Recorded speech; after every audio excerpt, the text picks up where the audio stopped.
IVF చికిత్సలో 25% భారీ discount, free doctor consultation, free ultrasound scan, logo launch, Andro max advanced male infertility centre ను కూడా ప్రారంభించారు. వ్యవహారాల్లో కూడా మాఫియా జరిగిందని నాదెండ్ల మనోహర్ గారు వ్యక్తపరుస్తున్నారు. గత ప్రభుత్వంలో అలా జరిగిందని, దాని మీద మీ అభిప్రాయం సార్? జరిగితే జరగచ్చమ్మా, జరిగితే జరగచ్చు. అంటే గత ప్రభుత్వంలో ఇలాంటి మాఫియా జరిగి ఉండొచ్చు అంటారా మీరు? జరిగే ఉండొచ్చు, జరగకపోతే ఎందుకు పట్టుకుంటారు? కాకినాడలో 2 గోడాలను సీల్ చేశారు, మరి జరగబట్టేగా సీల్ చేసింది. దీన్ని నిర్మూలించే అవకాశం ఉంటుందంటారా? దీని మీద కఠినమైనటువంటి చర్యలు తీసుకునే అవకాశం మనోహర్ గారు పూనుకుంటే ఓకే అయ్యిద్ది, మరి ఆయన గట్టిగా చేయాలి కదా.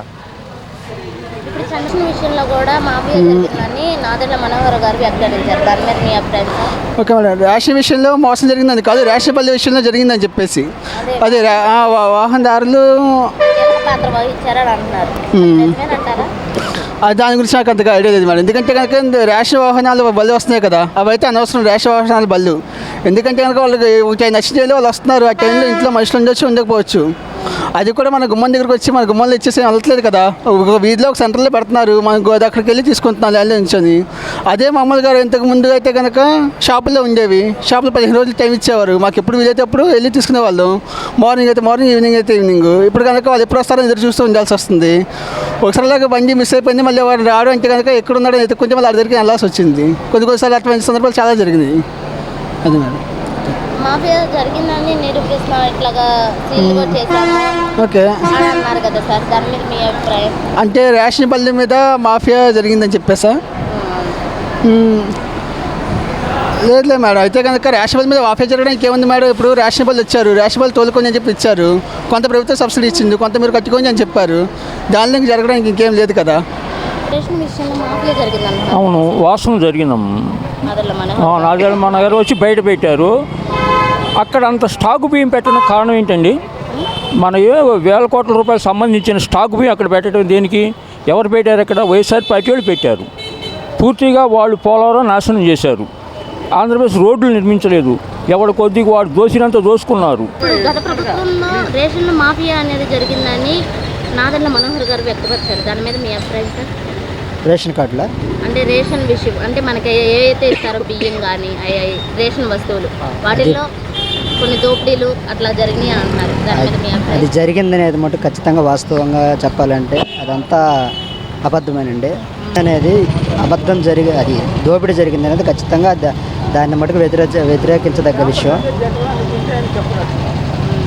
అది ఎందుకంటే మేము చూసాము, మాకు తెలుసు ఆ విషయము, దాని గురించి మాకు అవగాహన ఉంది కాబట్టి మేము చెప్పగలుగుతున్నాము. అది మటుకు 100% అబద్ధమే. కొన్ని అవకతవకలు అంటే ప్యాకింగ్లో కానీ నాణ్యతలో కానీ వాటిల్లో కొన్ని అవకతవకలు జరిగాయి అని అంటున్నారు. ఈ ప్రభుత్వం వచ్చినాక అట్టాటి అసలు ఏం జరగడానికి వీల్లేదు. అంతగా ముందు జరిగినాయి, ఈ ప్రభుత్వంలో మటుకు ఏం జరగడానికి వీల్లేదు, జరగవు కూడా. ఇప్పుడు లేఅవుట్లకు సంబంధించినటువంటి ఇల్లులకు కూడా బిల్లులు అనేవి తీసుకొని అవేమీ పూర్తి చేయలేదని వ్యాఖ్యానిస్తున్నారు. దాని మీద మీ అభిప్రాయం సార్? ఎక్కడ చేశారండి? 100కి 10% ఇల్లులు ఇచ్చి ఉంటారు, 90% ఇల్లులు ఎక్కడ ఇవ్వలేదు. అవి కూడా అన్నీ ఇక్కడైతే జక్కంపూడిలో అయితే చంద్రబాబు గారు కట్టిన ఇల్లు అయితే పాడైపోయి శిథిలావస్థకి చేరుకున్నాయి అన్నీ. ఇప్పుడు వచ్చి జగన్మోహన్ రెడ్డి ఇచ్చారా? అప్పులు చేసి వేలుకు వేలు, ఒకరు 25,000, ఒకరు 50,000, వేలుకు వేలు వడ్డీలకి తెచ్చి అప్పులు చేసి కట్టారు చంద్రబాబు గారు ఇల్లు ఇస్తారని. మనంతా ఇప్పటికీ వడ్డీలు కడుతున్నారు చాలామంది. వాళ్ళకి ఆ ఇల్లులు ఇవ్వాలి. జగన్మోహన్ రెడ్డి గారు చేసిన తప్పుడు పని, అది తప్పు కదండి మరి. అది అంటే ఇప్పుడు మరి జగన్ గారు లేఅవుట్లో ఉన్నటువంటి ఇల్లులు అనేది బిల్లులు తీసుకొని ఇల్లులు అనేవి కట్టకుండా ఉంచారని వ్యాఖ్యలు వస్తున్నాయి. దాని మీద మీ అవన్నీ అబద్ధం మేడం, బూటకం, అవన్నీ వాస్తవం కాదు. అంటే ఇప్పుడు జగన్ లేఅవుట్ల కింద కొన్ని ఇళ్ళకి అనేది స్థలాలకి బిల్లులు తీసుకొని అవి పూర్తి చేయలేదని వ్యాఖ్యలు వస్తున్నాయి. దాని మీద మీ అభిప్రాయం సార్? వ్యాఖ్యలు అంటే వాళ్ళు రాజకీయ నాయకులు అవునొచ్చు కాదనొచ్చు, నాకు తెలీదు అనొచ్చు. వాళ్ళని విమర్శించేంత వాళ్ళమా మనం? అంటే అలాంటి అవినీతి కానీ అలాంటి ఆరోపణలు అనేవి వస్తాయి, ఏదైనా వస్తాయి. ఏదో నేను బలం ఉన్నాను కదా, ఒకటి మాత్రం వాస్తవం అమ్మ, నిజం అనేది ఎప్పటికైనా బయటకు వస్తుంది.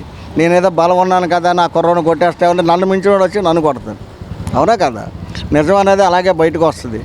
అది జగన్ చేశాడా, ఇంకొకరు చేశారా, అంటే ఆయన అన్నీ ఇప్పుడు ఒక్కొక్కటి బయటికి రావట్లా అలాగే ఇప్పుడు వాళ్ళ మీద కక్షపూరితమైనటువంటి చర్యలు, ఈ విధంగా కొట్లాటలకు దిగారు, ఈ విధంగా రక్తపాతం అనేది సృష్టిస్తున్నారు, కక్ష రాజకీయం చేస్తున్నారు చంద్రబాబు అంటున్నారు. జనాలు జగన్మోహన్ రెడ్డికి అధికారం ఇవ్వడానికి కారణం రౌడీజం వస్తుందని. సరే చూద్దాం ఒకసారి ఛాన్స్ ఇచ్చారు. ఏం చేశారు? రౌడీజాన్ని చూపించింది వాళ్ళు చూపించారు కాబట్టి, వాళ్ళు చేశారు కాబట్టి, ఇంతకన్నా చిత్రహింసలు పెట్టారు కాబట్టి జనాలని, కొంతమంది కార్యకర్తలను కానీ చాలామందిని కొట్టడం, పొడవడం, చంపడం అవన్నీ చేశారు కాబట్టి ఇప్పుడు వీళ్ళు చేస్తున్నారు. తప్పేముంది అందులో? కాకపోతే ఏంటంటే చంద్రబాబు నాయుడు గారు కానీ పవన్ కళ్యాణ్ గారు కానీ మనకు అలాంటివి వద్దు అంటున్నారు. ఆగిపోతే మంచిదని నా ఉద్దేశం. అంటే ఇప్పుడు పాపాలు ఎలా పెరుగుతూ పోతున్నాయి, అలాగే చంద్రబాబు పాపాలు కూడా పండే రోజులు వస్తున్నాయి అని అంటున్నారు. అవన్నీ ఓడిపోయిన వాళ్ళు అంటారండి, తప్పదు. నన్ను జగన్మోహన్ రెడ్డి గారు మాట్లాడట్లేదు, మన ప్రతిపక్ష హోదా అడిగాడు, ఎలా ఇస్తారండి? అసలు అడగొచ్చు అది. ఇవన్నీ అలాగే ఉంటాయి ఆయన చేసే పనులు. అంటే మా మీద కక్షపూరితమైనటువంటి చర్యలు చేస్తున్నారు, ఈ విధంగా కక్షలు సాధిస్తున్నారని అంటున్నారు. అది వాస్తవం. జగన్మోహన్ రెడ్డి గారు అనేది అది వాస్తవం. వాస్తవం మేడం. అంటే శిశుపాలని పాపాలు ఎలాగ పండుతున్నాయి, అట్లాగే చంద్రబాబు పాపాలు కూడా పండే రోజులు వస్తున్నాయి. ఇంకా టైం ఉంది మేడం. ఇంకా కొత్తగా ఎక్కారు కదా, ఇంకా టైం ఉంది. జగన్ గారు కూడా మా మీద కక్షపూరితమైనటువంటి చర్యలు తీస్తున్నారు, ఈ విధంగా అదే దానికే నేను చెప్తున్నా. అలా భయంకరం అయితే వచ్చి ఎన్ని రోజులు అయింది? ఎన్ని రోజులు అయింది? 4 రోజులైనా అయిందా? వాళ్ళు ఎక్కారు. ఆయన ఏమన్నాడు? కక్ష సామరింపుల చర్యలు వద్దు అన్నాడు. కక్ష సామరింపుల చర్యలు తీసుకోరేమో. తీసుకున్న తప్పే ఉండి నన్ను కొడితే నేను ఊరుకుంటానా? ఇప్పుడు కాదు, 4 రోజులకైనా సరే నాకు దెబ్బ రుచి ఏంటో తెలుస్తుంది కదా, అయితే అప్పుడు అవ్వచ్చు. కాకపోతే పాపం పండాలి. అంటే ఇప్పుడు అంటున్నారు చంద్రబాబు గారికి శిశుపాలకుల్లాగా, అంటే పాపాలు ఎలా పెరుగుతున్నాయో చంద్రబాబు కూడా పాపాలు అట్లా పండే రోజులు వస్తున్నాయి అంటున్నారు. ఇప్పుడేగా కొత్తగా ఎక్కింది, ఇంక పాపాలు ఎక్కడ పండని?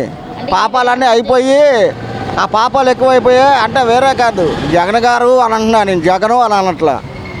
ఆయన కూడా ఏంటంటే పాపాలు పడిపోయి జనం చేశారు, అమ్మ ఎంత మోసం చేస్తున్నాడని పట్టం కట్టారు బాబు గారికి.